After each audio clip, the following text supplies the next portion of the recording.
नमस्कार, SBT news में आपका स्वागत है। पेश है 29 जून बुधवार दोपहर 1:15 बजे राजस्थान की 15 बड़ी खबरें।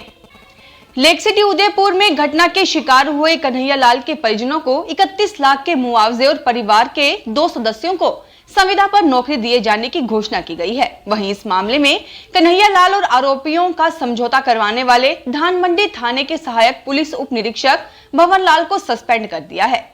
पोस्टमार्टम की कार्रवाई को देखते हुए आसपास के पूरे इलाके में भारी पुलिस बल तैनात किया गया है। पुलिस और प्रशासन के अधिकारी प्रत्येक गतिविधि पर नजर रखे हुए हैं। अस्पताल की मोर्चरी पहुंचे डीआईजी राजेंद्र प्रसाद गोयल ने कहा कि शहर में शांति बनी हुई है। शहर के चप्पे चप्पे पर पुलिस बल तैनात है।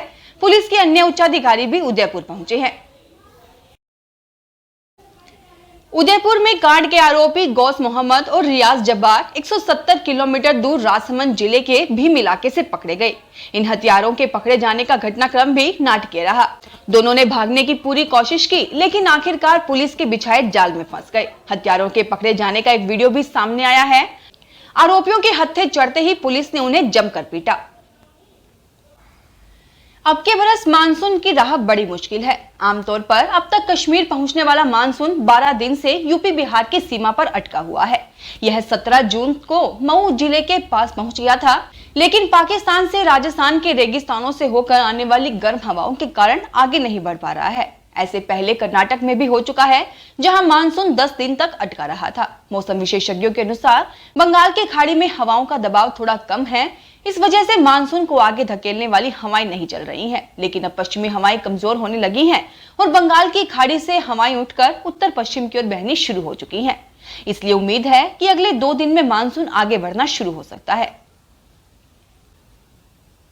चुनावी मोड़ पर आईजी बीजेपी राजस्थान के सिरोही में अपने नेताओं की ट्रेनिंग के लिए जुलाई में 3 दिन का बड़ा ट्रेनिंग कैंप लगाएगी। माउंट आबू में 10 से 12 जुलाई तक कैंप में राजस्थान विधानसभा चुनाव 2023 के लिए बीजेपी नेताओं को ट्रेनिंग दी जाएगी। सभी प्रदेश पदाधिकारियों के साथ जिलाध्यक्ष, प्रभारी, सांसद, विधायक और राजस्थान से जुड़े कई राष्ट्रीय पदाधिकारी बैठक में हिस्सा लेने आएंगे। यहां से ट्रेनिंग लेकर बीजेपी नेता पूरे राजस्थान में जाएंगे, चुनावी कैंपेन में जुटेंगे, जिलों के नेताओं को भी ट्रेनिंग देंगे। प्रदेशाध्यक्ष सतीश पुनिया, प्रभारी अरुण सिंह, सह प्रभारी भारती बेन शियाल, नेता प्रतिपक्ष गुलाबचंद कटारिया, पूर्व सीएम वसुंधरा राजे, उपनेता राजेंद्र राठौड़, केंद्रीय मंत्री गजेंद्र सिंह शेखावत, कैलाश चौधरी, अर्जुन राम मेघवाल, राष्ट्रीय मंत्री अलका गुर्जर, संगठन महामंत्री चंद्रशेखर समेत कई सीनियर लीडर्स कैंप में शामिल होंगे।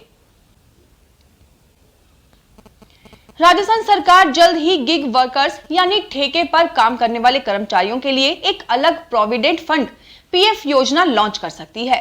कर्मचारी भविष्य निधि संगठन ईपीएफओ की 8 जुलाई से होने वाली बैठक में गिग वर्कर्स के लिए अलग पीएफ स्कीम लाने पर फैसला होने की उम्मीद है। ईपीएफओ की इस बैठक में उन लोगों के लिए भी यूनिवर्सल पेंशन योजना लाने पर भी फैसला हो सकता है जो अभी तक किसी भी रिटायरमेंट फंड के साथ नहीं जुड़े हैं। ईपीएफओ की 2 दिवसीय बैठक बेंगलुरु में होगी। ईपीएफओ की एक इंटरनल कमेटी ने गिग वर्कर्स और प्लेटफॉर्म वर्कर्स के लिए अलग से पीएफ और पेंशन स्कीम लाने को लेकर सुझाव दिया है।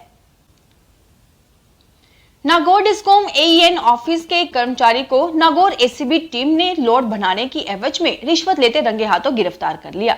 एसीबी के सीआई मोहन सिंह ने बताया कि नागौर डिस्कॉम एईएन कार्यालय के इंजीनियरिंग सुपरवाइजर प्रकाश चंद को कुल 25,000 रुपए की रिश्वत लेते गिरफ्तार किया गया, जिसमें से करीब 15,000 रुपए की रसीद कटनी थी तथा 10,000 रुपए रिश्वत के लिए गए। सिरोही में 10 लाख रुपए लेकर एनडीपीएस के तस्करों को भगाने के मामले में कोर्ट ने सीमा जाखड़ को 15 दिन की न्यायिक अभिरक्षा में भेज दिया है। वहीं सीमा जाखड़ ने मंगलवार को सिरोही के सेशन कोर्ट में जमानत याचिका लगाई थी, जिसे जज विक्रांत गुप्ता ने खारिज कर दिया है। अब बताया जा रहा है कि सीमा जाखड़ हाई कोर्ट की शरण ले सकती हैं।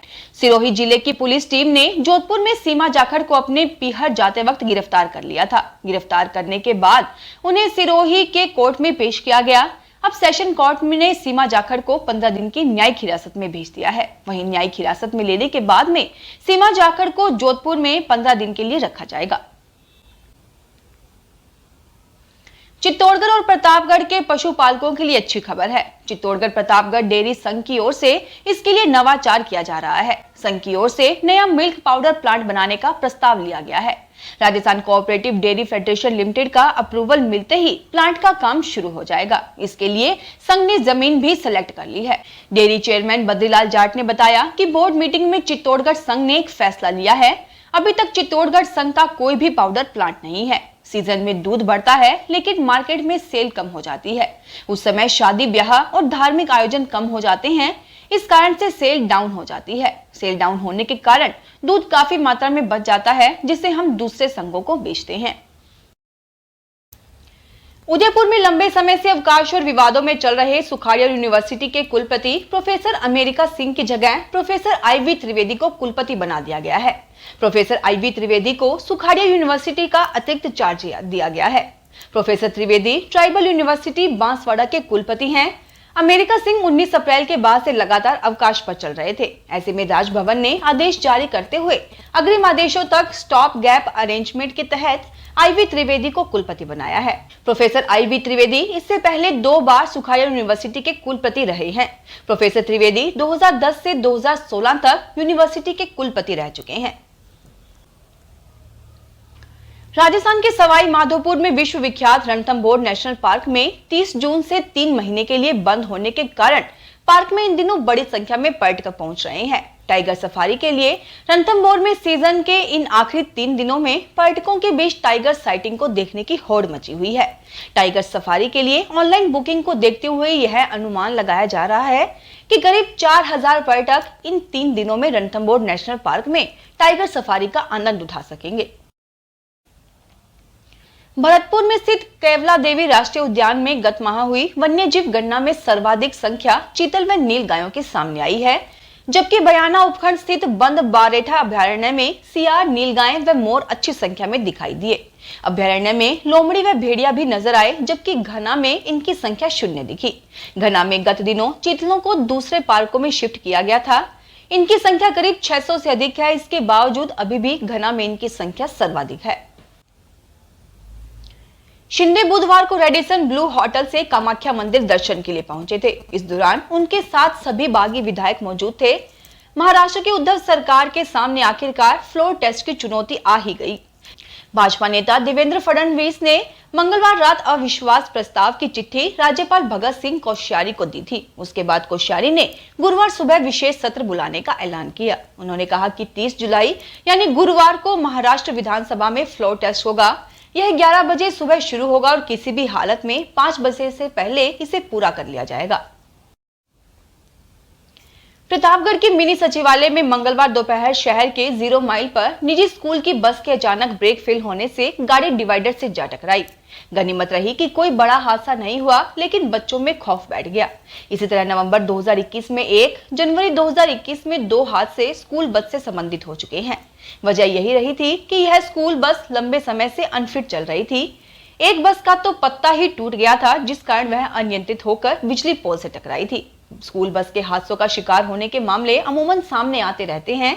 जानकारी के अनुसार जिले के 170 बाल वाहिनी रजिस्टर्ड हैं, लेकिन परिवहन विभाग की ओर से पिछले 6 महीने में केवल 5 बार ही इनके खिलाफ कार्रवाई की गई है। जयपुर जिला रसद अधिकारी की टीम ने जयपुर में एयरपोर्ट रोड पर एक बड़ी कार्रवाई करते हुए एक भूखंड से 49 घरेलू रसोई गैस सिलेंडर जब्त किए हैं। इन सिलेंडर से कार व दूसरी गाड़ियों में लगी गैस किट में अवैध तरीके से LPG भरी जा रही थी। इस दौरान मौके से 4 मोटर व 3 कांटे भी जब्त किए गए हैं। ये पूरा काम जहां होता है वहां से सांगानेर पुलिस थाना महज 400 मीटर की दूरी पर है।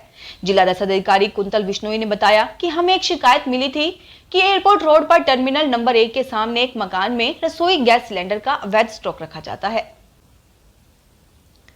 देश की सबसे बड़ी इंजीनियरिंग प्रवेश परीक्षा JEE मेन 2022 में दूसरे अटेम्प्ट के लिए आवेदन प्रक्रिया जारी है।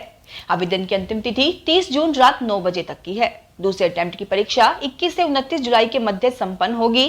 पहले अटेम्प्ट की परीक्षा 29 जून को समाप्त होने जा रही है। JEE मेन के दूसरे अटेम्प्ट के लिए करीब 1,19,000 से अधिक नए विद्यार्थी आवेदन कर चुके हैं, परंतु इनमें से ऐसे विद्यार्थी कितने हैं जिन्होंने पूर्व में JEE मेन परीक्षा के जून अटेम्प्ट के लिए भी आवेदन किया और जुलाई के लिए नए कैंडिडेट की तरह रजिस्ट्रेशन कर आवेदन किया, यह स्थिति अब तक स्पष्ट नहीं है, क्योंकि पूर्व में प्राप्त जानकारी के अनुसार त्रुटिवश JEE मेन जुलाई अटेम्प्ट के लिए ऐसे विद्यार्थी भी नए कैंडिडेट की तरह रजिस्टर्ड हो चुके हैं जो जून में परीक्षा में शामिल हो रहे हैं, जबकि उनकी आवेदन संख्या जून अटेम्प्ट की आवेदन संख्या से अलग है।